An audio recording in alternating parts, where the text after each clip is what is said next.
I want to thank Chairman Harkin and Jeff Markley, in particular, and Tammy Baldwin for the amazing achievement which we are seeing on the Senate floor today.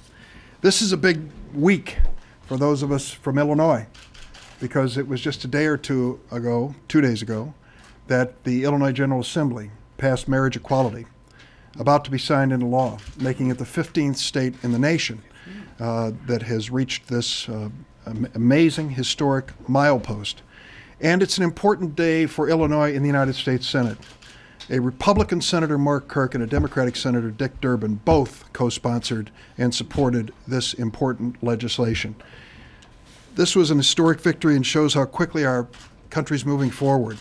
It wasn't that long ago when it was acceptable to refuse to hire people based on the color of their skin, their religion, or their gender.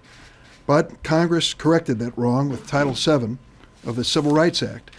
At one time, employers could fire someone solely because of their age. And Congress fixed this by passing the Age Discrimination in Employment Act to put an end to age discrimination. And as Tom Harkin, who can proudly say he was the author, along with Bob Dole, can say, there was a time in our country when an employee could be passed over for promotion simply because they were living with a disability. Thanks to Tom Harkin and many others, the Americans with Disabilities Act put an end to that type of discrimination. Speaker Boehner has said that the current law already prevents this type of discrimination, and for that reason the House of Representatives won't consider his bill. I asked Speaker Boehner to go home and take a look around his state of Ohio.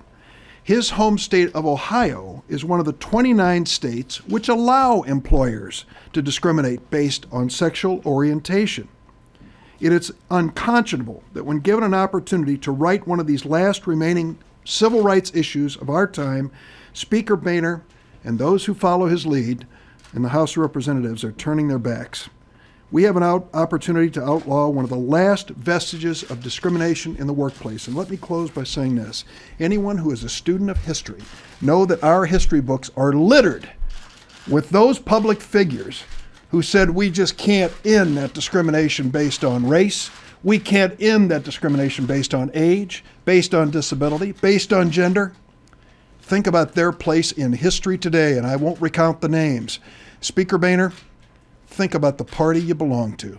The Republican Party of the United States of America came into being in the 1850s over the issue of slavery. And the man who embodied the ideals of that Republican Party was none other than Abraham Lincoln, who literally gave his life for this country to end discrimination. Keep that proud Republican tradition alive. Do not stop or kill this effort to end discrimination in the House of Representatives.